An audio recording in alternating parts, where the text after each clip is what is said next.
Hello, हाय, नमस्कार, good morning.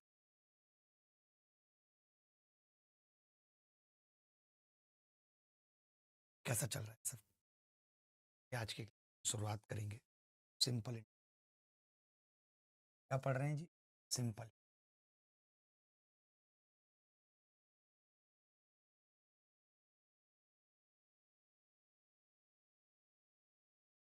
Simple interest बता चुका था। सबसे साधारण टॉपिक।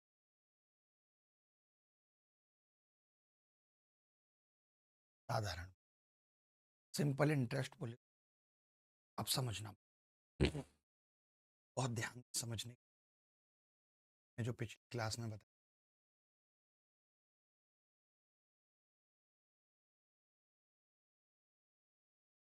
सिंपल इंटरेस्ट में सिर्फ एक खेल खत्म हो। डेफिनेशन ऑफ रेट की डेफिनेशन।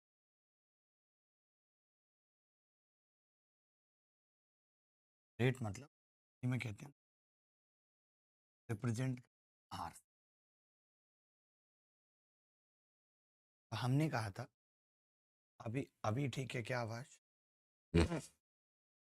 ये सब मैं पढ़ा चुका हूँ, कर रहा हूँ। डेफिनेशन रेट क्या है, परिभाषा क्या है समझना। 100 रुपए पर एक साल में,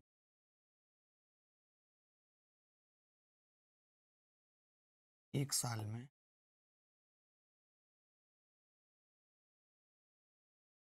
मिलने वाला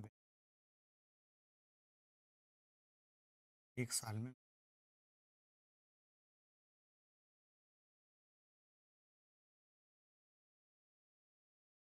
100 रुपए पर एक साल में मिल। डेफिनेशन ऑफ रेट क्या है?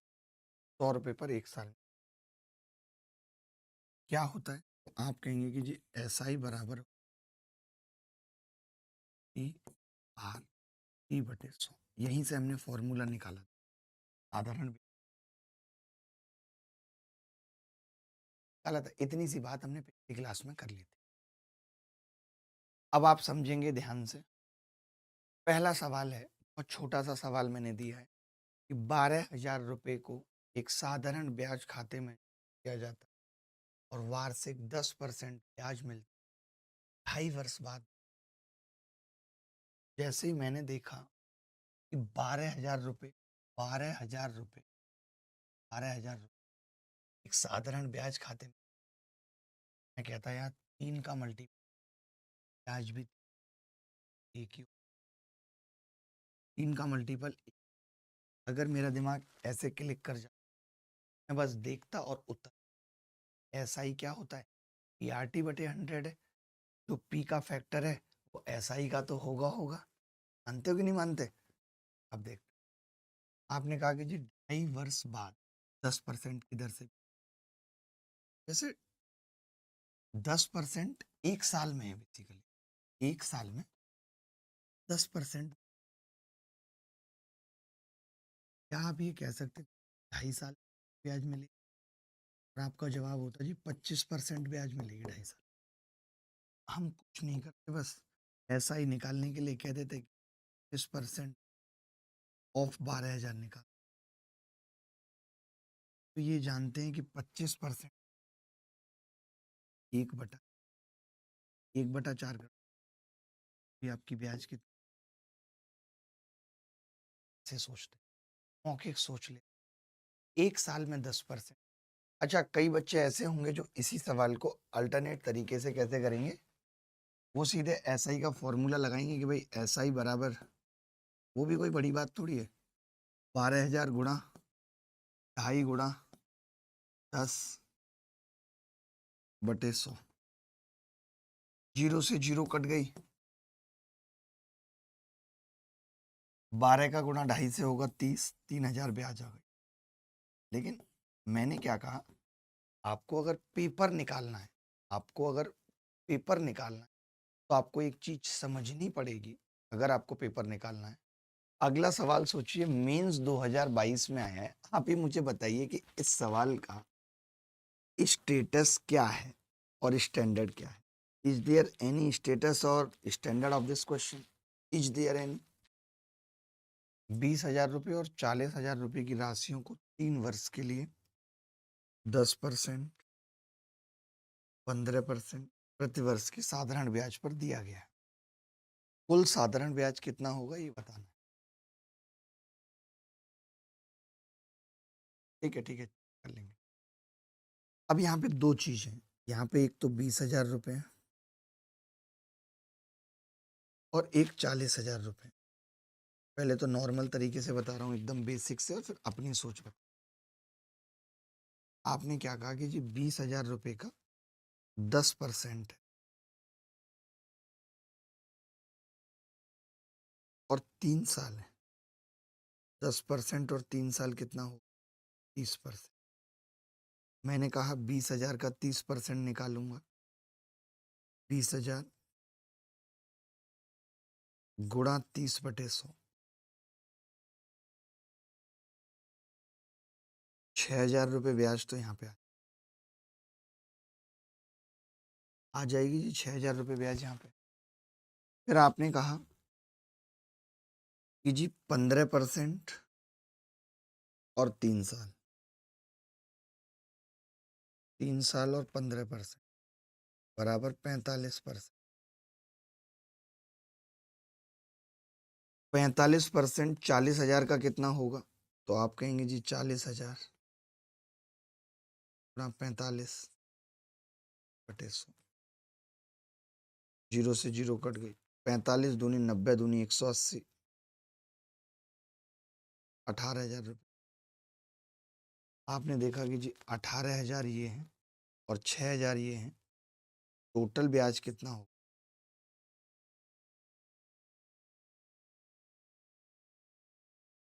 24,000। डी आंसर है। वैसे तो आपको पता चल रहा था कि 3 वर्ष का मामला है, तो ये दोनों तो नहीं हो सकते क्योंकि ये 3 के मल्टीपल नहीं है। ये 3 के मल्टीपल नहीं है। मैं आपको मौखिक करना बता दूं तो आपको कैसा लगेगा अगर मौखिक?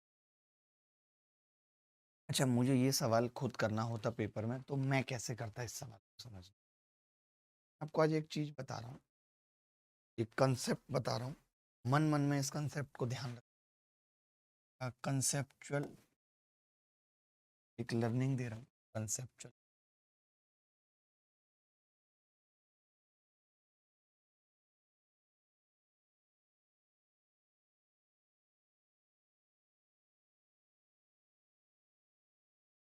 कंसेप्चुअल लर्निंग क्या है आप समझना। मैं ये कह रहा हूँ, आपने तो अभी खुद देखा। मैं ये कह रहा हूँ एसआई जो होती,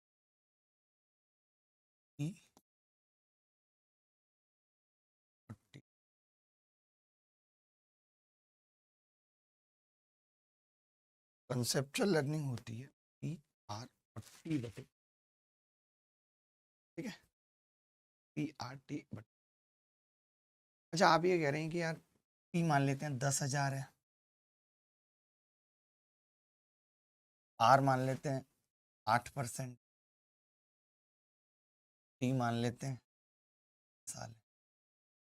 तो मेरे कहने का मतलब है, अगर ऐसा हो जाए कि हम इन सबको गुणा कर रहे हैं, गुणा ही तो कर रहे हैं, तीनों को गुणा कर रहे हैं, तो मैं यहाँ पे एक चीज कह रहा हूँ, अगर आप कहें कि जी ये 8 की जगह 4% होती, ब्याज सेम चाहिए, आपने आधा किया, यानी आपने इसका दो इसको पहुंचा। आप कह देते कि जी 20,000 है, ध्यान से सुनना, तो भी सेम ब्याज आते। मैंने जो एक इनको गुणाई तो करना था, 10 अट्ठे 80, 20 अभी भी ब्याज सेम आई। यानी मैं मन मन में अगर प्रिंसिपल को डबल कर रहा हूं तो ब्याज को आधा कर दूं। मान लेते हैं कि मैंने समय को डबल कर दिया मन मन में 6 साल, और इसको ऐसे के ऐसे ही रखा, तो आप कहेंगे इसको 2 दे दिया है तो फिर ये 10,000 पे आ गया। फिर आप कहेंगे मुझे इसको 2% बनाना है, तो आपने इसको फिर डबल कर दिया 20,000, और ये 6 साल। फिर आपका दिल हुआ यार मुझे समय को 3 साल बनाना है, आधा करना है, रेट इतनी रखनी है, इसका 2 इसको फिर वापस दे दिया 40। ये बात समझ में आई या नहीं है कि ऐसा हम अपने मन में कर सकते हैं? नहीं, मैं आपसे पूछ, ऐसा हम अपने मन में कर सकते हैं? नहीं, बस मैं आपसे पूछ। तो पिछला सवाल इसी कंसेप्ट पे था, पिछला सवाल इसी कंसेप्ट पे था।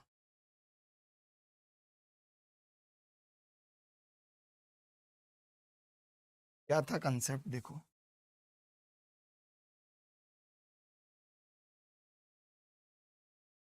कंसेप्ट क्या था कि आपने इसको भी 20,000 बना लिया, सेम बना लिया ना राशि को, इसको भी 20,000 बना लिया सेम।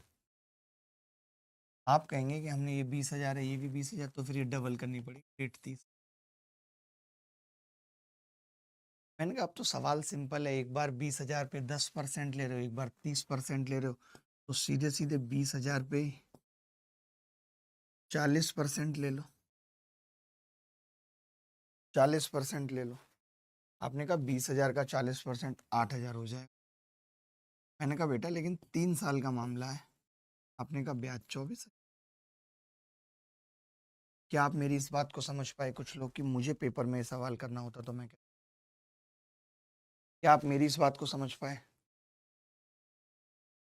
चलिए आगे बढ़ते हैं। तो फिर मुझे अगर ये सवाल करना होता तो मैं ये देखता कि यार किसी भी स्थिति में मूलधन अगर 9 का मल्टीपल है तो उत्तर भी 9 का मल्टीपल होगा, वरना हो नहीं सकता ऐसा। बिना 9 के मल्टीपल पे ऐसा हो नहीं सकता। वैसे मैं आपको एक बात बता दूं कि ये सवाल 9 के मल्टीपल से हमने कर दिया। ऑप्शन बहुत दूर दूर थे तो हम इसमें एक अप्रोक्सीमेशन मेथड भी लगा सकते हैं। अप्रोक्सीमेशन मेथड, अप्रोक्सीमेशन मेथड क्या होता है कि हम ये कह देते कि जी 9.5% को हमने 10% मान। तो आप ये कहते कि अगर मैं 100 रुपये किसी से उधार ले रहा हूँ 2 साल में 10% की रेट से 120 हो जाएंगे भाई। आपने कहा हुए कितने हैं? वो 21,420। ये कटेगा क्या? तो से जीरो कट गई, एक की वैल्यू कितनी आ जाएगी? 12 एकम 12 बचेगा, 94 होगा। 94 का मतलब लगभग 94,220 का मतलब 12 अट्ठे 96। अप्रोक्सीमेट कर रहा हूँ, 100 की वैल्यू 12, अप्रोक्सीमेट कर दिया क्योंकि ऑप्शन बहुत दूर दूर थे, बहुत दूर दूर थे। अच्छा, अगर हमें एग्जैक्ट वैल्यू निकालनी होती तो मेथड 2, वो भी कोई बड़ी बात नहीं थी, तब भी हम 100 रुपये मानते और ये कहते कि भाई 2 साल में 9.5% यानी 19%, 119। मैं कह देता जी 119 की वैल्यू सवाल में 214। आप 17 से काटते, 17 में 7 119, 7 की 17 एकम 4 बचता, 17 दूनी 34, 17 102, एक की वैल्यू 180 आ जाती, 100 की वैल्यू। क्या ये सवाल किसी एंगल से भी मुश्किल था? मैंने कितनी सारी चीजें सोचना सिखा दिया आपको कि जब मैंने ये देखा कि यार ये तो 9 का मल्टीपल है तो प्रिंसिपल भी 9 का मल्टीपल रहा हो, प्रिंसिपल भी 9 का मल्टीपल रहा होगा और वो एक ही ऑप्शन में था 9 का मल्टीपल। ये सवाल सीजीएल प्री 2025 में आया। इतना लेटेस्ट पढ़ रहे हैं हम कि सारा ने 12,000 रुपये 6% साधारण ब्याज पे, 12,000 रुपये को 6% साधारण ब्याज पर 10 जनवरी 2024 को और जॉन को 10 जुलाई 2024 को राशि लौटाई। कुल राशि ज्ञात कीजिए। सारा ने 12,000 को 6% साधारण ब्याज पे और 10 जनवरी 2024 को उधार ली। तो ये हमें समझना पड़ेगा कि टाइम पीरियड कितना है, 10 जनवरी से लेकर के 10 जुलाई तक। तो आप कहेंगे जी 6 महीने। जी जी जी आयुषी बिल्कुल। कितने महीने हैं जी? टाइम कितना है जी? 6 मंथ।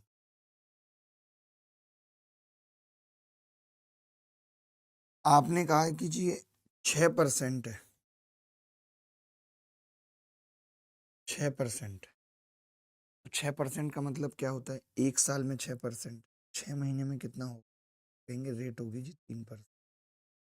क्योंकि 6% तो ईयरली है भाई। बताया था आपको रेट जो होती है वो ईयरली होती है। तो 6 महीने में आधी हो जाए 3%। यही निकालना। अब 3% अगर पता चल गया तो मुझे 3% ऑफ 12,000। अब आप बार बार बटा सौ मत करिए। अब आपको पता है कि अगर परसेंट काटना है तो बटा 100 होगा, 2 जीरो उड़ जाएंगे। 120 दिया, 360 रुपये ब्याज। ये क्या है जी? ब्याज मिलेगी। सवाल में कुल राशि पूछ सवाल में कुल राशि पूछ रहा है, अमाउंट पूछ रहा है। अमाउंट कितना होगा?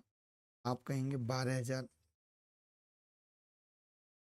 प्लस 360। उत्तर आ जाएगा 12,300।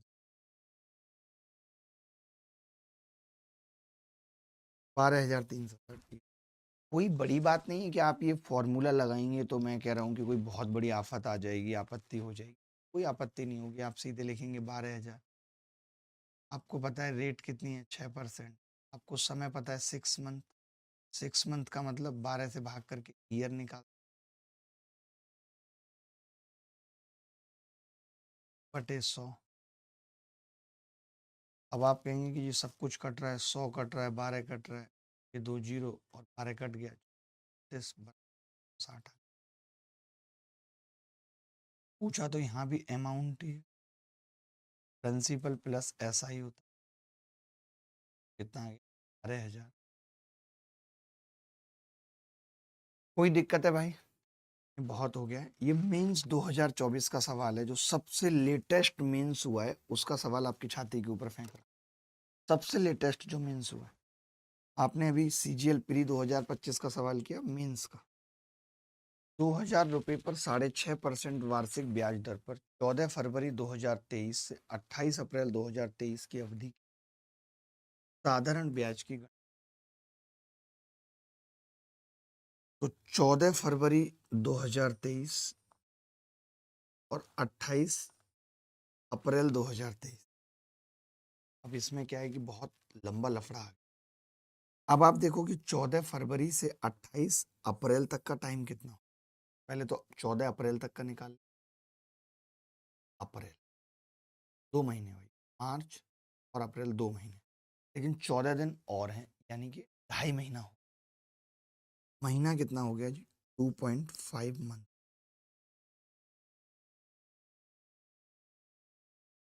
साधारण ब्याज पूछा है तो मैं ये भी कह सकता था कि 6.5% रेट है, यानी 13 का मल्टीपल है। तो जो भी उत्तर होगा वो 13 का मल्टीपल। एक ही ऑप्शन 13 का मल्टीपल। ये मैं कह सकता था। ये मैं सीधे सीधे कह सकता था। कितने दिन हुए टोटल? 73 दिन हुए। दिन निकाल लेता हूँ। मैंने अप्रोक्सीमेट। आप अगर अप्रोक्सीमेट नहीं जाना चाहते, दिन निकाल लेते, कोई बड़ी बात नहीं है। दिन निकाल लेता हूँ। आपने कहा 14 दिन तो इधर बचे हैं फरवरी में। मुश्किल तो था ही सवाल। 31 मार्च में आई और 28 अप्रैल की अवधि के लिए कितने हो गए? 14 फरवरी लेंगे। देखिए, या तो 14 फरवरी ले लीजिए। सुनो मेरी बात, या तो 14 फरवरी ले लीजिए, और 14 नहीं ले रहे हैं तो 28 अप्रैल। एक तो लेना पड़ेगा। 14 फरवरी को पैसा दिया है तो अब हमने 14 नहीं लिया। फरवरी 2023 में 29 की थी भाई। 29 की थोड़ी होगी 2023 में। तो मैंने कहा 14। अब ये 27 दिन हो गए। तो कितने हो गए भाई? तो सॉरी 28 दिन। 28 दिन। क्योंकि एक चीज करनी पड़ेगी। देखिए, या तो आप देखो, या तो 14 फरवरी को शामिल मत करना, या तो 14 फरवरी को शामिल मत करना, तो फिर 28 अप्रैल को करना पड़ेगा। और अगर 14 फरवरी को शामिल कर लिया तो 28 अप्रैल को नहीं। ये बात समझना। बताऊं कैसे? अब आप कहेंगे यार ऐसा क्यों है, थोड़ा बताओ तो सही सर। मैं बताता हूँ।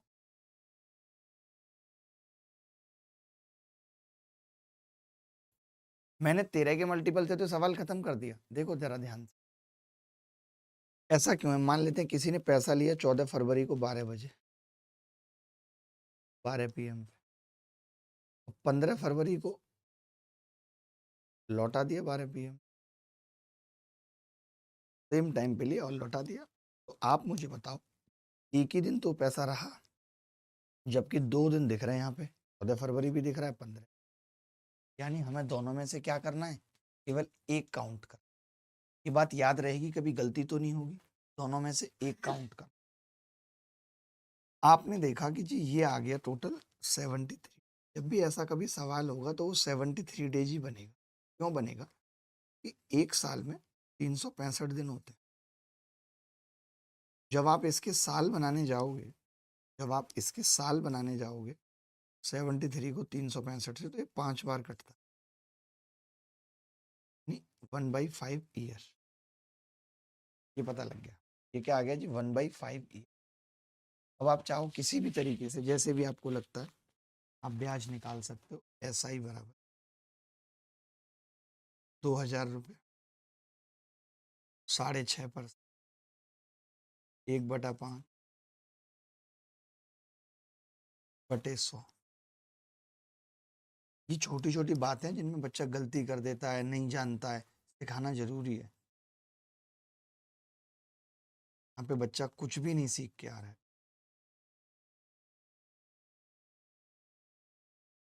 आगे बढ़ते हैं। अगला सवाल देखिए। दिल्ली पुलिस 2022 में अगले टाइप के सवाल कर रहे हैं। इससे पहले थोड़ा सा कंसेप्ट बता देता हूँ ताकि आप डायरेक्ट कर पाए। जैसे आपको पता है कि SI बराबर होता है P प्रिंसिपल, R रेट और T टाइम।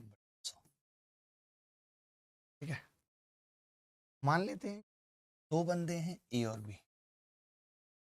इसने P रुपए उधार दिया है, R1 की रेट है और T टाइम है।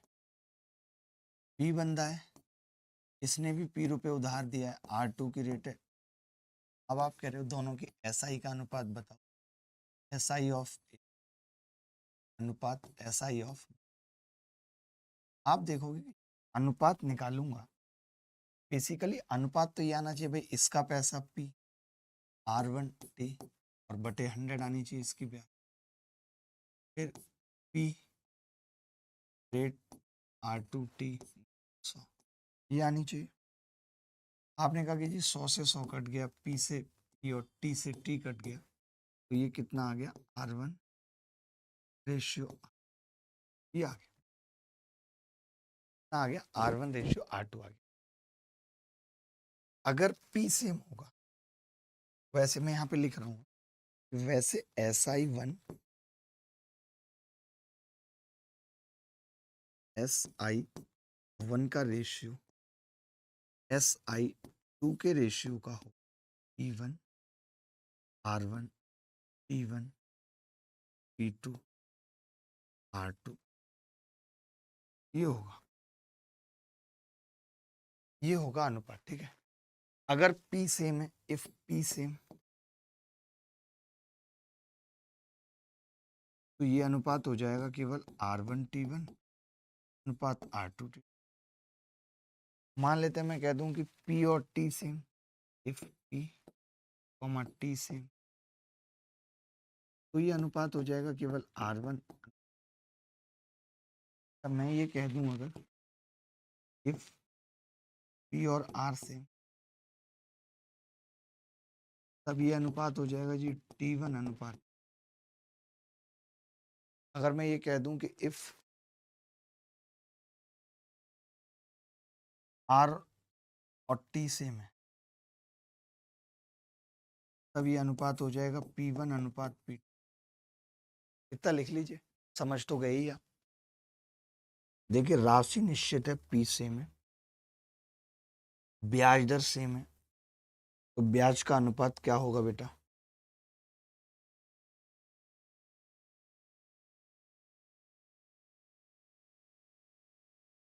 T1:T2। आप कहेंगे गुरुजी बड़ा साधारण सा सवाल पूछ रहे हो अनुपात पे, तो एक नहीं है, चार पांच है, धीरे धीरे लेवल बढ़ जाएगा। चार पांच सवाल हैं, धीरे धीरे लेवल बढ़ जाएगा, सीधे उत्तर लगा सकते हैं। आगे बढ़ जाऊं। किसी दी गई राशि पर समान ब्याज दर पर 6 वर्षों में अर्जित साधारण ब्याज का 9 वर्षों में अर्जित साधारण ब्याज से अनुपात क्या होगा, ये बताना। सोचिए, ये सवाल सीजीएल प्री 2025 में आया। आपने कहा कि जी सब कुछ सेम है, तो ब्याज का अनुपात तो समय का अनुपात ही हो जाएगा, 6:9। 6:9 क्या है? 3×2=6 और 3×3=9। 2:3। 2:3 is the correct answer. RRB NTPC 2021 का सवाल है ये। 10 वर्षों के लिए 8% रेट है, 16 वर्षों के लिए 6%। राशि निश्चित है, ये देख रहे हो आप, राशि निश्चित है, तो एसआई का रेशियो क्या होगा? SI1 रेशियो SI2 बराबर P1, तो सेम हो गया R1।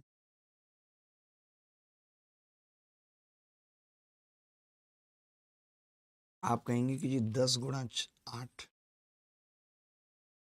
16×6,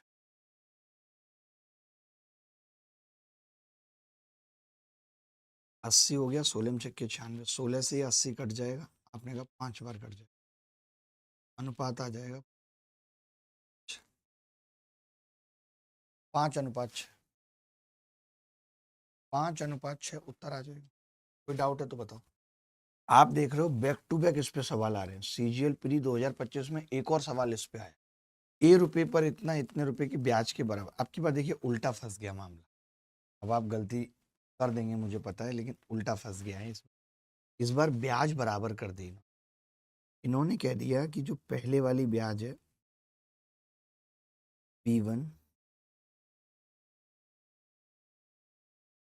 मैं ये बता दे रहा हूँ, आगे फिर से पढ़ाऊंगा इसी चीज को, अभी भी बता देता हूँ, बटे 100 पहले वाली ब्याज बराबर दूसरे वाली ब्याज है P2R2P2 बटे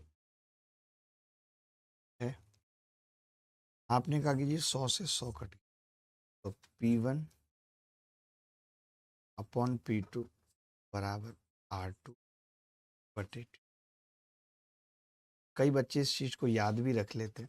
अभी क्या था ना, आपका उत्तर इसलिए सही आ गया क्योंकि 1:1 आ रहा था, तो आपने ज्यादा ध्यान नहीं दिया, वरना सवाल ये दूसरा है। सवाल ये दूसरा है, लेकिन 1:1 की वजह से पता नहीं चला।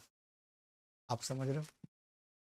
आपने तो यहाँ भी R1T1R2T2 किया, जबकि ये वो सवाल नहीं था, ब्याज का अनुपात नहीं पूछा।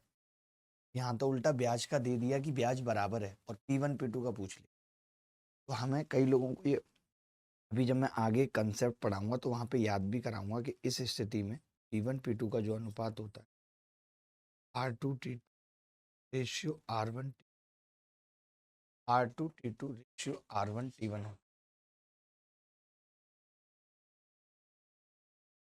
चलिए, बहुत सारे सवाल ऐसे आए हैं, अब थोड़े से सवालों का लेवल बढ़ा रहे हैं हल्का सा।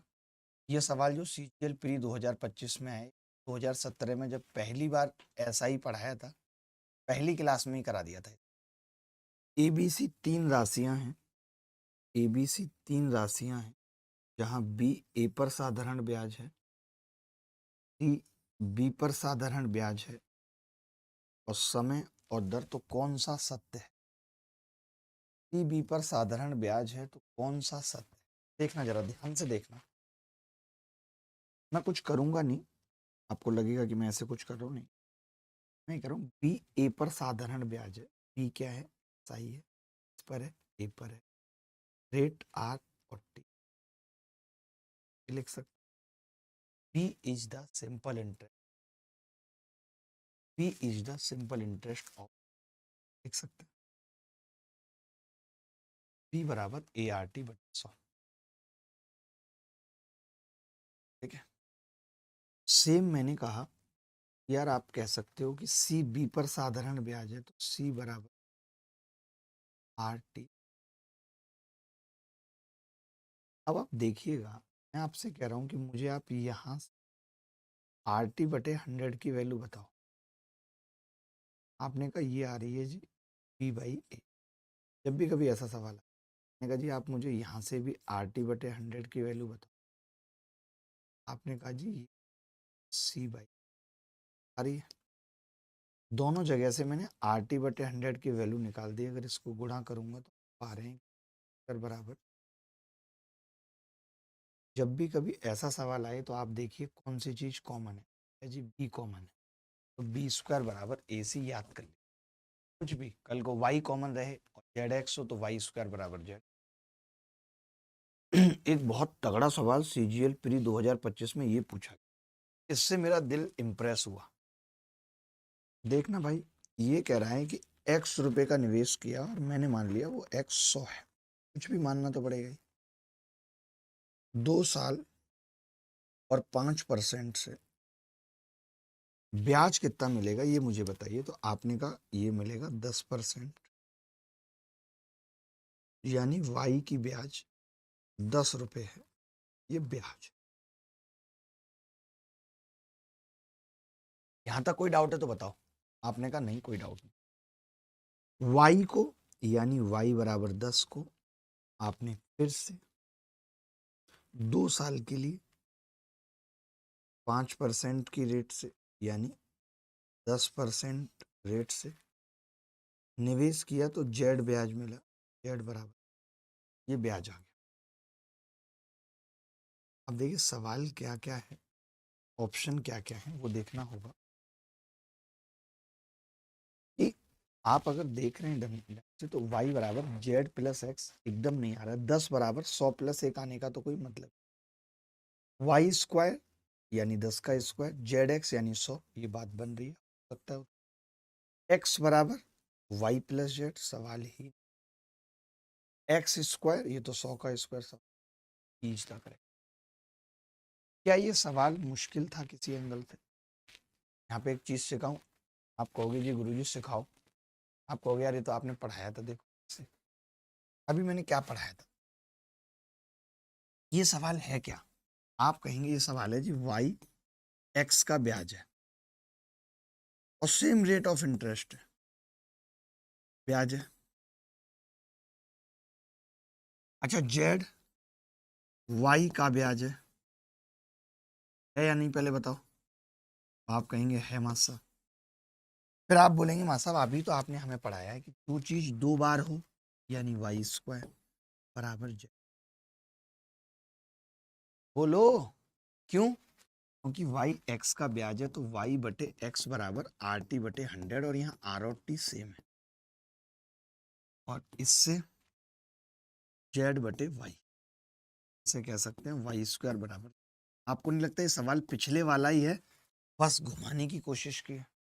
आपको नहीं लगता कि ये सवाल पिछले वाला ही है, बस घुमाने की कोशिश की है रेट दे करके?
हेलो हेलो हेलो, आवाज आ रही है दोस्तों? तो मैं ये कह रहा था, मैंने भाग लगाया आर की पावर 3/2 को आर की पावर 1/2 से भाग लगाया, तो भाग में क्या होता है, पावर माइनस हो जाती है।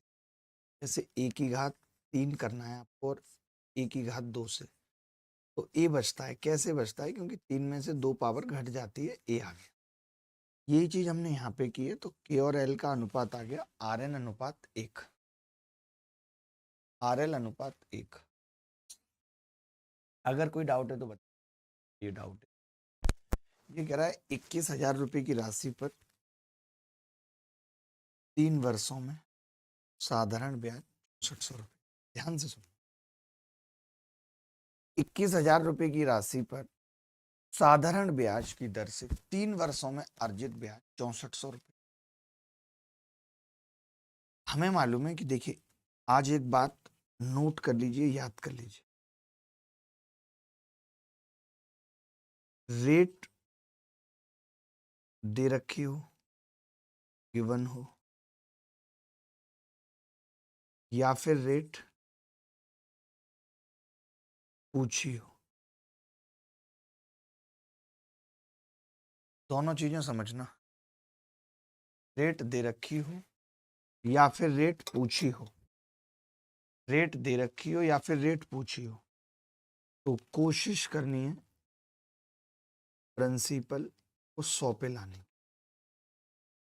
प्रिंसिपल को 100 पे ला पाए, क्योंकि 100 रुपए पे 1 साल में मिलने वाले ब्याज को रेट कहते हैं। ठीक है, अब इन्होंने कहा है कि जी 21,000 रुपए पे 3 साल में ब्याज 6400 है। अगर यही ब्याज 100 रुपए पे 1 साल में निकल, बड़ी बात नहीं, तो आपने कहा निकालेंगे, लेकिन एक ही जीरो काटेंगे, क्योंकि 100 तो छोड़ना है। 21 से भाग कर देंगे, 1 साल बनाना है, 3 से भी भाग कर। तो ये पता चला कि 100 रुपए पर 1 साल में जो ब्याज आ रहा है वो आ रहा है 640/3। कोरिया का बच्चा जानता है कि 10 बार तो पूरा कट जाएगा 630 और 10 बचेगा। 10 बार पूरा कट जाएगा और 10 बचेगा। ये आंसर है। यूनिट डिजिट से भी कर सकते थे। इसका यूनिट डिजिट ऊपर 8 आएगा, इसका 6 आएगा, इसका 5 आएगा। एक ही ऑप्शन था, इसका यूनिट डिजिट 0 आ रहा है ऊपर, ये वाला 0 आ रहा है, ये वाला। अच्छा, कोई बच्चा ऐसा है जिसका माने कि मेरे को तो यार फॉर्मूला लगाना है, मैं नहीं मान, मेरे को मतलब नहीं है यार, ज्यादा लफड़े नहीं करने मेरे को लाइफ में, अब चाहिए सीधे लिखिए, जो ऐसा ही बराबर ER बटे, तो ऐसा ही क्या होता है, ना दे रखा है, आप कहेंगे 6400 बराबर 21,000 गुणा R गुणा T बटे 100। आप देखेंगे 2 जीरो से कट गई, 1 जीरो इससे कट गई, R कितना 140 बटे से, बोलो।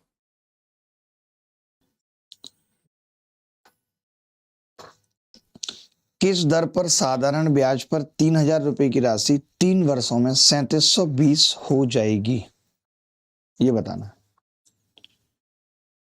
किस दर पर, रेट पूछ लिया, तो देखिए 3,000 से 3720 होने में ब्याज कितना है। आप कहेंगे जी ब्याज है 720 रुपए। ये ब्याज कितने पे मिला है, तो आप कहेंगे 3,000 पे मिला है। कितने सालों में मिला है, 3 सालों में मिला है, बटे 100 बराबर 0। ठीक है, अब आपने 2 जीरो से 2 जीरो काटे, इससे ये कट गया, तो आर कितना आ गया 9/72, 8%। अच्छा, आप इस चीज को ऐसा भी कर सकते थे कि जब आपको पता चल गया था, आप ये भी लगा सकते थे तरीका जो हम सीखते हैं।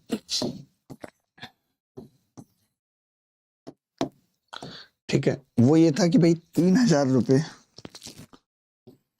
रुपए ध्यान से सुनना, 3720 हो रहे हैं। कितने साल में बेटा? 3 साल में। तो मैं ये कह रहा हूं, मेरी कोशिश है कि मैं 100 पता कर लूं। तो आपने कहा 0 से 0 कट गया, और 3 से इसको काटूंगा तो 3 एकम 3, 3 दूनी 6, 3 चौक 12। आपको पता चला जी 100 रुपए 3 साल में 124 हो रहे हैं। यानी हम ये कह सकते हैं कि 3 साल में 24 रुपए ब्याज मिल रही है। तो फिर 1 साल में कितनी मिलेगी? आपने कहा 8। यही रेट ऑफ इंटरेस्ट। हम ऐसे भी कर सकते हैं कि प्रिंसिपल को 100 बना लें। हम ऐसा भी कर सकते हैं कि प्रिंसिपल को 100 बना लें। सेम सवाल है, बस 2025 सीजीएल प्री में पूछा। 2 क्लासेस मैंने बिल्कुल बेसिक पे निकाल दी। थोड़ा सा स्पीड बढ़ाओ, लेवल बढ़ाओ आप please. Humble request to all of you guys. 2000 रुपए